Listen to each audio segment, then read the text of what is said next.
हम नूतन कर्ण संपूर्ण मिथिलावासी के गोर लागै छी और अखन अहाँ सबके बीच में एक हम चुमान भोला बाबा के चुमान अछि जे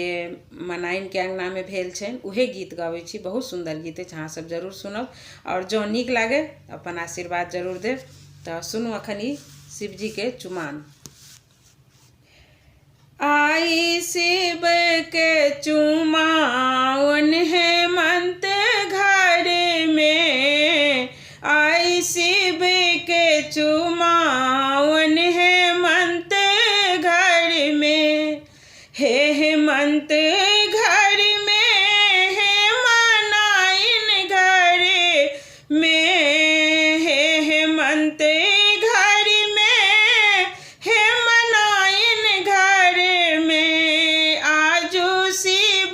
के चुमावन हेमंत घर में, आजू शिव के चुमावन मनाइन घर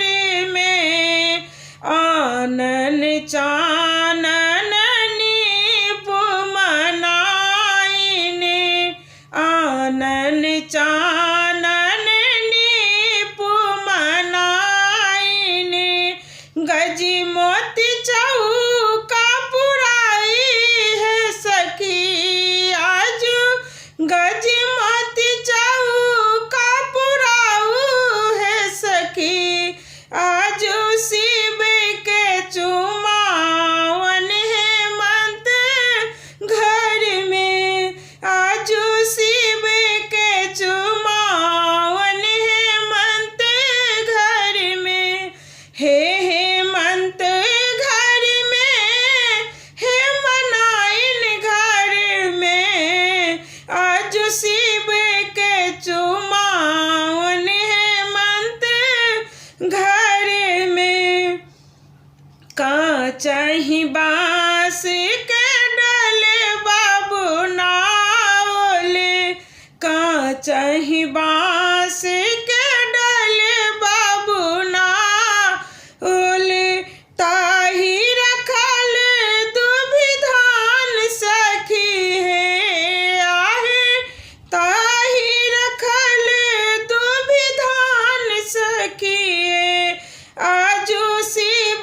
के चुमावन हेमंत घर में, हेमंत घर में, हे मनाइन घर में, आजू शिव के चुमावन हेमंत घर में, चुमबाए बैसलनी सासु मनाइन, चुमबाए बैसलनी सासु मनाइन, गौरी सहित त्रिपुरारी नाया है, गौरी सहित त्रिपुरारी ना, आजू शिव के चुमावन हेमंत घर में, हेमंत घर में, हे मनाइन घर में, आजू शिव के चुमावन हेमंत घर में, दूभी अछत लाए मुनि सब आयल,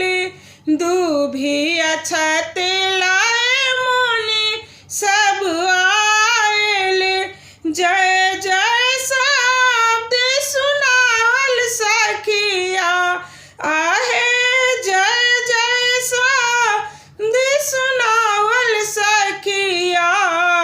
आजू शिव के चुमावन हेमंत घर में, आजू शिव के चुमावन मनाइन घर में, हे मनाइन घर में, हे हेमंत घर में, आजू शिव के चुमावन मनाइन घर में। धन्यवाद। जो नीक लागे जरूर अपन आशीर्वाद देव अहाँ सब।